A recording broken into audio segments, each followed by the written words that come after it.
Eu sou contra. Eu sou contra. Todos contra o abuso sexual infanto-juvenil.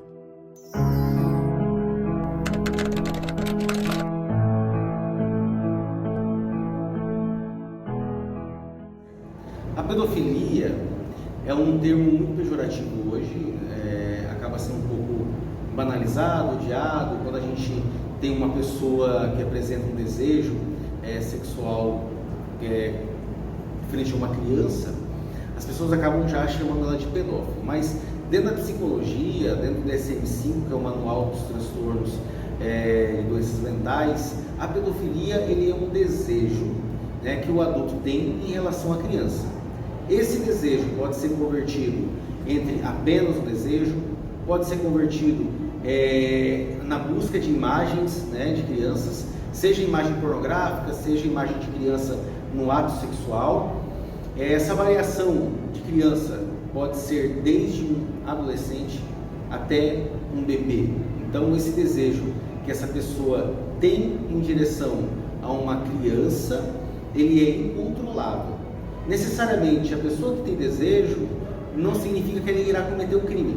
E é aí que está a diferença. Então, digamos lá que o seu João, ele tem um desejo sexual por criança.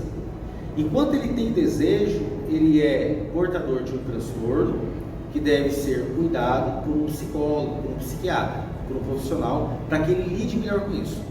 À medida que ele começa a consumir material pornográfico, que ele começa a assediar crianças, que ele começa a ter exploração sexual ou até apenas guardar imagens do seu celular, ele já está cometendo um crime. As consequências são muito grandes. Há quem acredite que só porque ele não pratica o ato sexual, né, ele não está fazendo nada contra o menor, mas ele está. Quando o pedófilo ele consome o material pornográfico, ele está alimentando a indústria da pornografia.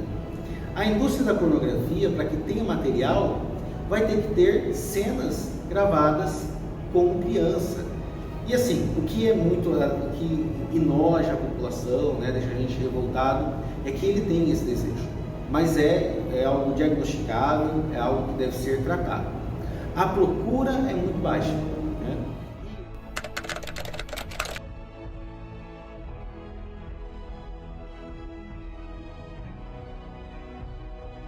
O direito penal brasileiro, ele se vale do Estatuto da Criança e do Adolescente, em sua maior parte para a proteção da criança, e também existem dispositivos específicos acerca de algumas questões relativas à questão da exploração sexual no Código Penal.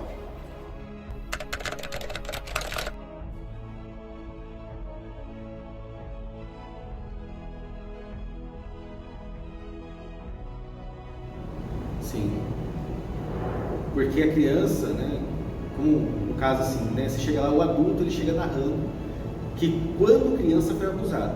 Então, qual que é a pergunta que ele faz? Onde estava a família para cuidar, né, onde estava o outro para cuidar dele? E por que a pessoa que deveria cuidar e defender estava abusando dele naquele momento?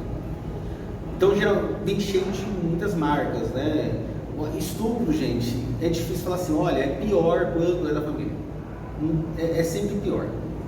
O abuso é sempre pior, ele é sempre ruim, mas a gente, além do abuso, a gente tem a questão para lidar ainda dos papéis parentais, né? O que aquela pessoa que simboliza, né, era para simbolizar o meu cuidado, a minha proteção, tem outro significado para mim, de medo, de pavor. E aí vem um conflito, né, emocional para lidar com isso. Amo, odeio, ou fico, eu faço com isso.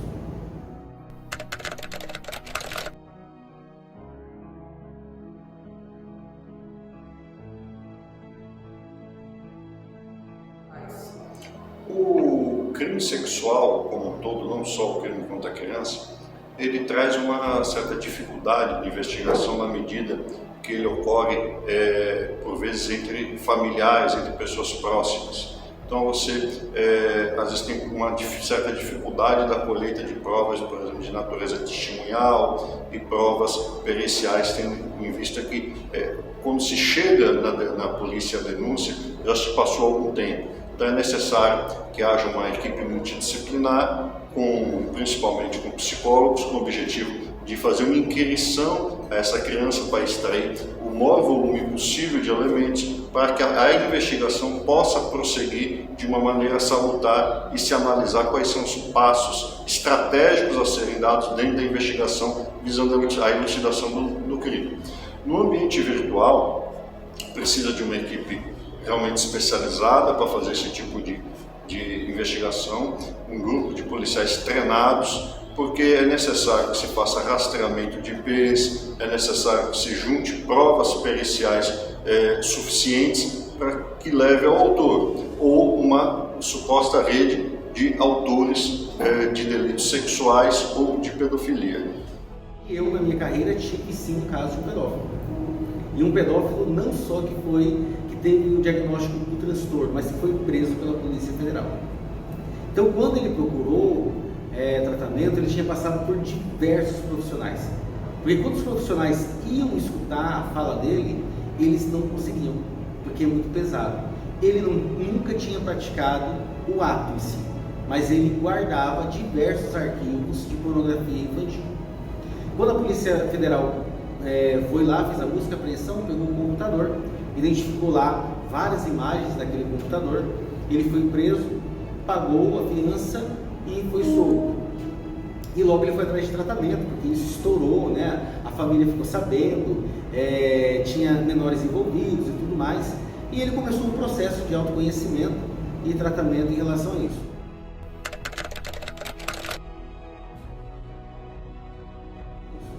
Então, o impacto sobre a vítima o impacto pode gerar depressão, pode gerar um estresse pós-traumático, pode gerar ansiedade. Por quê?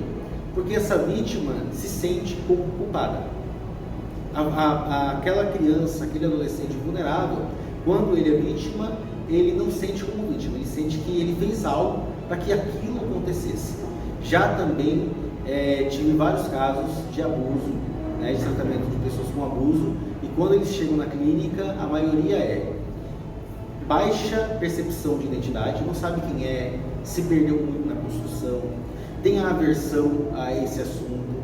E quando vai se tornando adolescente fica mais difícil ainda, né? Porque a pessoa tem aversão ao assunto sexual, porque foi abusado e não sabe mais o que está acontecendo, se perde. Vem a depressão, vem a ansiedade, vem ataques de pânico, e aí é que a gente vai acolher e dar o cuidado para essa vítima, para entender que ela é vítima e não causador.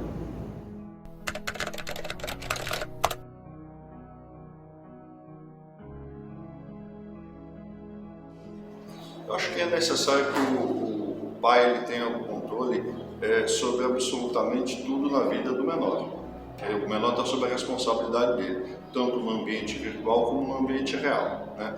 Porque o abuso ele pode se dar início no ambiente virtual, mas a sua perpetração real, óbvio que vai ser fisicamente. Então é necessário que o pai acompanhe os passos de seu filho, oriente, tenha uma educação voltada, evidentemente, a uma formação moral correta dentro dos valores daquela família, e hoje se tem dispositivos que se acompanham, onde os sites que a criança acessa, quais sites, tudo isso é importante, mas óbvio que uma formação e uma orientação, ela também é muito necessária, né?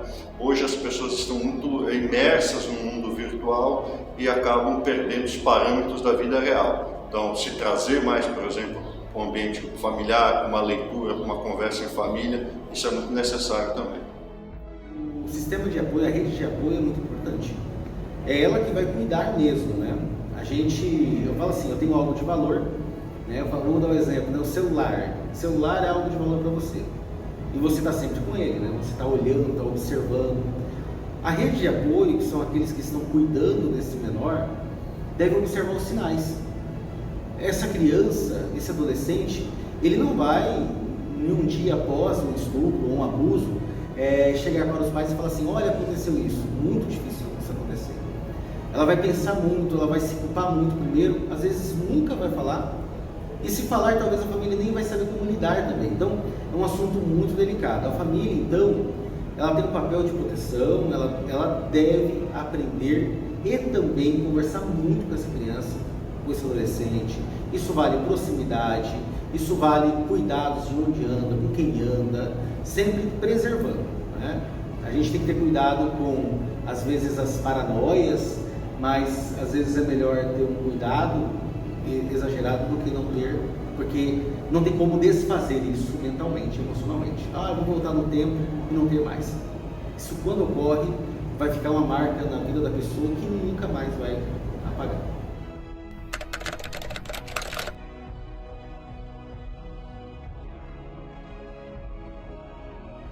Eu acho que a erotização precoce que vem há anos sendo implementada pela mídia, né, com a destruição, a inversão de valores e questões como a falta de parâmetros de valores familiares, eles conduzem, sem dúvida nenhuma, a crimes desse tipo, né? A própria banalização do ato sexual, né? Então esses distanciamentos conduzem a essas perversões sexuais.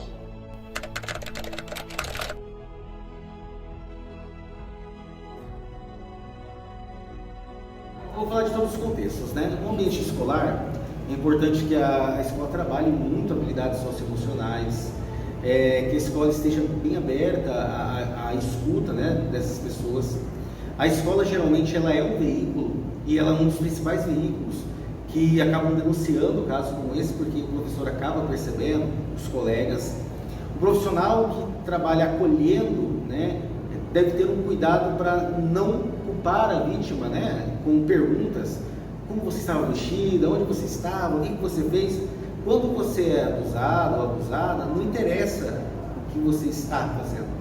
O que interessa ali é acolher a dor daquela vítima naquele momento e perceber qual o maior sofrimento dela para lidar com aquilo. Ela é vítima, não importa onde e como ela estava. O que importa é o que aconteceu e o que importa agora é que está doendo. Nós precisamos saber lidar com isso.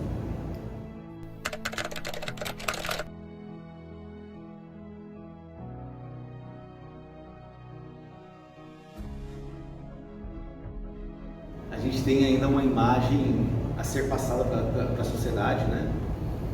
Como que a minha família vai ser vista se esse assunto vazar, né? Ferramentas para isso, acho que a gente precisa mudar a cultura.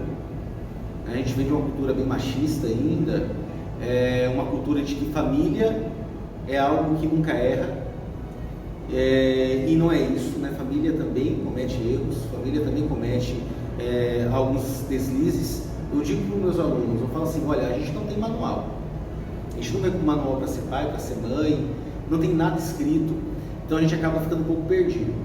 A gente tem que desconstruir isso, né?